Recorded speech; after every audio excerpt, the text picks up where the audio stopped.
এমন কিছু জিনিস আছে যেগুলো আপনি আপনার সংসারে চুপিসারে রেখে দেবেন, দেখবেন আপনার সংসারে উন্নতি এবং সমৃদ্ধি আস্তে আস্তে বৃদ্ধি পাবে।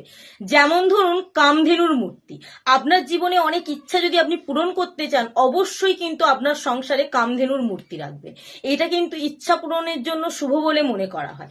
গণেশ ঠাকুরের মূর্তি, মানা হয় যে গণেশ ঠাকুর নাকি আমাদের সকল বিপদ থেকে রক্ষা করে, তাই বিপদের হাত থেকে বাঁচতে, মা লক্ষ্মীর আশীর্বাদ পেতে অবশ্যই একটা গণেশ ঠাকুরের মূর্তি আপনি রাখবেন। ধাতুর কচ্ছপ, ধাতুর কচ্ছপ কিন্তু শুভ এবং দীর্ঘায়ুর প্রতীক বলে মনে করা হয়। এটার জন্য কিন্তু আপনি আপনার সংসারে একটা ধাতুর কচ্ছপ রাখতেই পারেন, এতেও মা লক্ষ্মীর আশীর্বাদ পাওয়া যায়।